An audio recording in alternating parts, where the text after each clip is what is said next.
The last installment of the Crysis series was a huge critical and commercial success, delivering one of 2011's finest shooters. So fast-tracked nearly 2 years and we're on the brink of a third installment, Crysis 3. And with developer Crytek employing a tweaked version of its CryEngine 3, we can hopefully not only expect improved gameplay, but even more impressive visuals, just before the next generation of consoles would steal its thunder. The story starts off in 2047, 20 years after the events of Crysis 2, with a character who's well known in the series by the name of Prophet. And so Prophet is having these visions. He's having these visions of the end of the world, the end of mankind, and he's working with an old friend from the previous Crysis series, from Crysis 1 and Crysis Warhead, by the name of Psycho, or Michael Sykes. And in working with him, Psycho's got a whole different motive in that, he wants to know who ripped his nanosuit off. He wants to defeat Cell because Cell was part of the organization that tortured him in removing the nanosuit. And so he wants him to help his cause in doing this. But Prophet's seeing all of these other things, which is helping him kind of evolve the story. But there's a lot more character interactions in this game as a whole. So you're able to really connect with the story a lot better than you were in the previous iterations of the game. But also, we've really gone in and honed the gameplay as well in making action sequences that are emergent. Crysis 3 is set 20 years after the original Crysis, but this time within the Liberty Dome, which combines the decaying remains of New York City and the rainforest seen in Crysis 1, offering stunning places for players to fight in single player and online. And one key element throughout all the Crysis games has been the nanosuit and the powers that it offers you. And while the suit hasn't massively changed in the third title, there will be some improvements for the player to enjoy.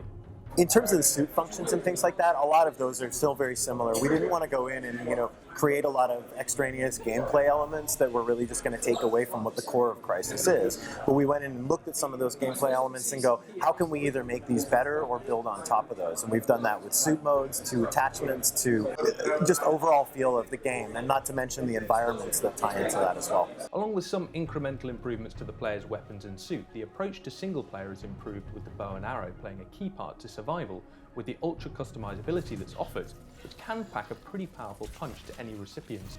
And with the improved Cell soldiers who own their own high-powered weapons, the Scarab rifles and Jackal shotguns, it's a good job really. And with Crysis 3, multiplayer will be back in force, and once again be headed up by Crytek UK, the team behind fan favourites Time Splitters and the legendary GoldenEye on the N64. Multiplayer has actually been a part of Crysis since the beginning, and it's something we've continued to refine over time.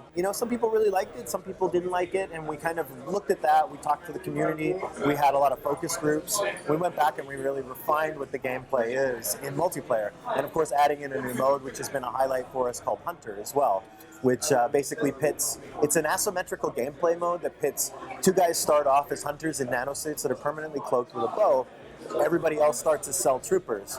There's a twist in the game, though, that every time a hunter kills a Cell trooper, they themselves spawn into becoming part of the hunter team, slowly growing, creating a large amount of tension. But past that, even with the other gameplay modes, people will be able to experiment not only with Crash Site, as we did in the closed alpha, but also with the hunter mode on 2 different maps as well. Overall, Crysis 3 brings some great new elements to the table in both single and multiplayer.